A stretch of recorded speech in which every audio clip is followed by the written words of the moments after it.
Saudara-saudari yang dikasihi Tuhan, selamat pagi. Sebelum kita mendengar firman Tuhan, marilah kita berdoa. Kasih karunia dan damai sejahtera dari Tuhan Allah kita, Anaknya Yesus Kristus, dan Roh Kudus. Amin. Firman Tuhan bagi kita hari ini tertulis dalam kitab 2 Korintus pasal 3 ayat 12. Karena kami mempunyai pengharapan yang demikian, maka kami bertindak dengan penuh keberanian. Demikian firman Tuhan. Saudara-saudari yang dikasihi Tuhan, modal utama dalam mengarungi kehidupan ini bukanlah materi, melainkan pengharapan dan keberanian dalam Tuhan. Itulah yang diungkapkan Rasul Paulus. Kami mempunyai pengharapan, maka kami bertindak dengan penuh keberanian. Pengharapan adalah sauh yang kuat dan aman bagi jiwa kita. Pengharapan adalah keyakinan yang kokoh melalui iman di dalam Yesus Kristus. Orang yang berpengharapan adalah orang yang kuat, tangguh, dan tak terkalahkan.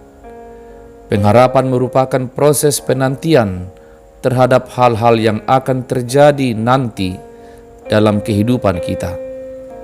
Walau masih jauh, orang berpengharapan tetap berjalan. Walau jalannya sulit, tetapi orang berpengharapan tidak putus asa dan terus berusaha. Sebab sebuah pengharapan akan sirna jika tidak ada usaha.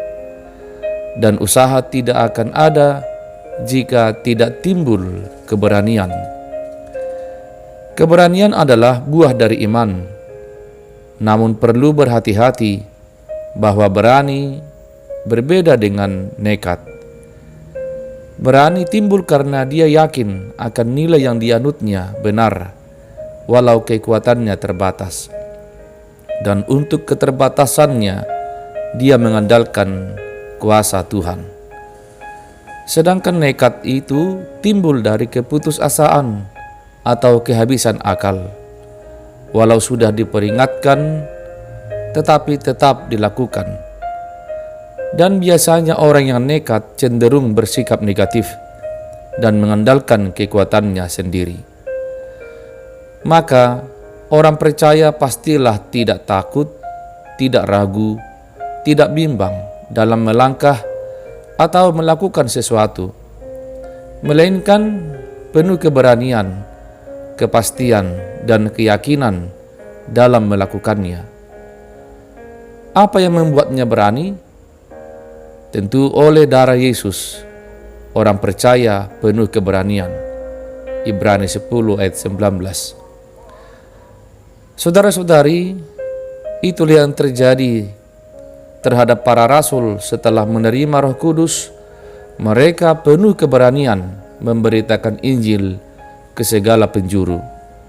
Kisah 4 ayat 29 hingga 31. Yusuf orang Arimatea yang penuh keberanian menghadap Pilatus untuk meminta mayat Yesus. Markus 15 ayat 43. Abraham memberanikan diri menghadap Tuhan, menyampaikan penawaran agar Sodom Gomora tidak dimusnahkan. Kejadian 18 ayat 23 hingga 32. Keberanian Petrus dan Yohanes dalam menghadapi persidangan. Kisah 4 ayat 13. Dan masih banyak tokoh-tokoh lain dalam Alkitab yang menunjukkan keberaniannya walau berhadapan dengan penguasa, berhadapan dengan siksaan, berhadapan dengan orang-orang besar, berhadapan dengan tekanan, bahkan berhadapan dengan kematian sekalipun. Semua itu tidak sanggup meredupkan keberanian orang-orang yang beriman kepada Yesus Kristus. Saudara-saudari, sekali lagi, orang beriman pasti berani.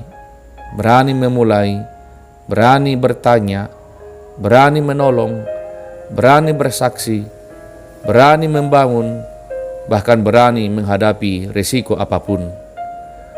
Maka apapun yang terjadi dalam kehidupan ini, tetaplah ada dalam diri orang percaya pengharapan dan keberanian di dalam Tuhan. Amin. Marilah kita berdoa.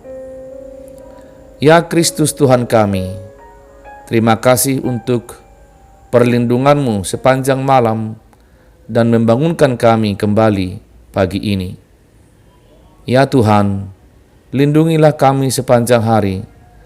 Lindungi dari celaka dan ancaman, dari bahaya dan kejahatan, baik di rumah, di tempat kerja, dan di jalanan. Karuniakan kami keteduhan jikalau hari ini ada rintangan atau persoalan.